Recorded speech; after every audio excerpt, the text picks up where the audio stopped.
یہ جو فرائض خمسہ ہیں، نماز پنجگانہ، سن لیں، یہ بھی پیغمبروں کی یاد منائی جاتی ہے۔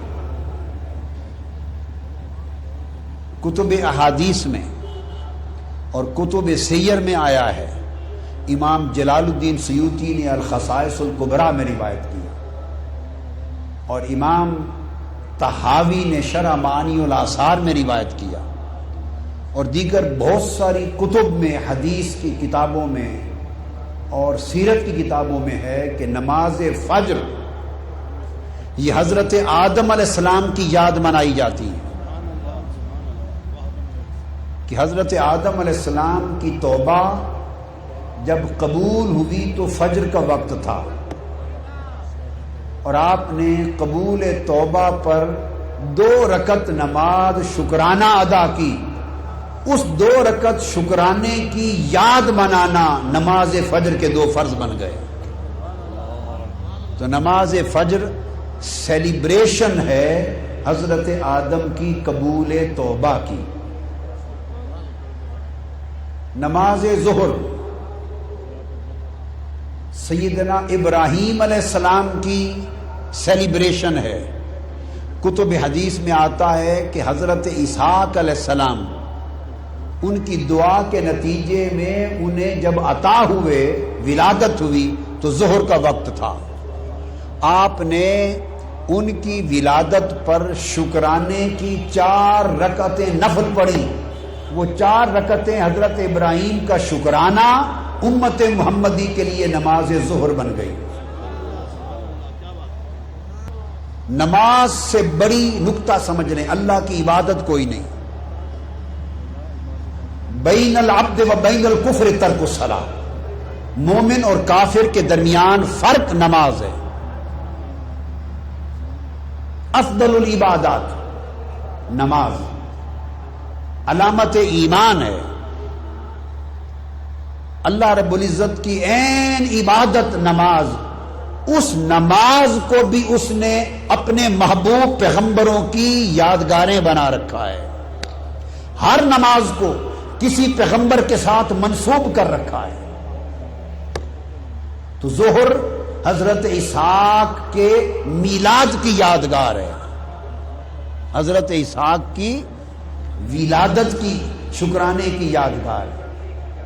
پھر نماز عصر حضرت عزیر علیہ السلام 100 سال کی وفات کے بعد دوبارہ زندہ کیے گئے،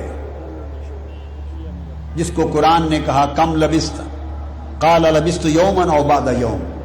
100 سال کے بعد اٹھے۔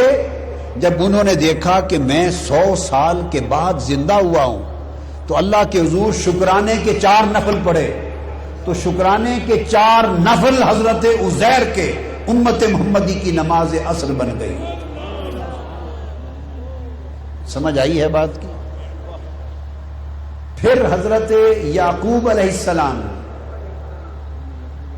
اور بعض روایتوں میں حضرت ایوب علیہ السلام طویل زمانے کی علالت اور بیماری کے بعد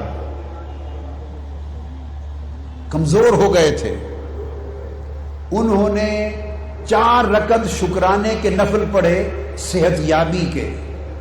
مغرب کا وقت تھا، جب 4 رکعت نفل شروع کیے، 3 رکعتیں پڑھی تھی، چوتھی پر اٹھنے کی کوشش کی، اٹھ نہ سکے، کمزور ہو گئے تھے، علالت تھی، بیٹھ گئے 3 رکعتوں پر۔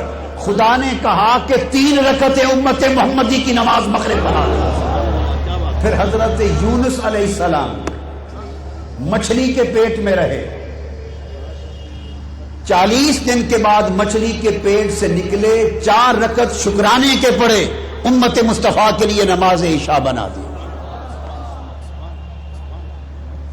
اب جو پہلا نکتہ میں نے سمجھایا حدیث کی روشنی میں کہ نماز سے بڑھ کر اللہ کی عبادت نہیں، نماز سے بڑھ کر اونچی اللہ کی کوئی عبادت نہیں، تو جو سب سے عرفہ عبادت ہے نماز، جو معراج المؤمنین ہے، جو معراج المؤمنین ہے، اس نے اس نماز کو بھی مجرد یعنی اپنے نبی کی نسبت کے بغیر نماز بھی قبول نہیں کی.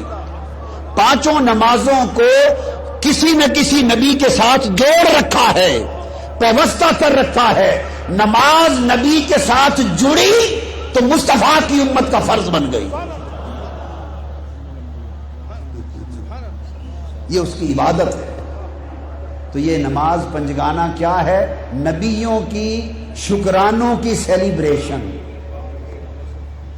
انبیاء کے شکرانوں کی سیلیبریشن. ہم سیلیبریٹ کرتے ہیں ہر روز 5 مرتبہ سیلیبریٹ کرتے ہیں. کن کو؟ نبیوں کو. اور وہ سیلیبریشن ہماری نماز پنجگانہ بن گئی.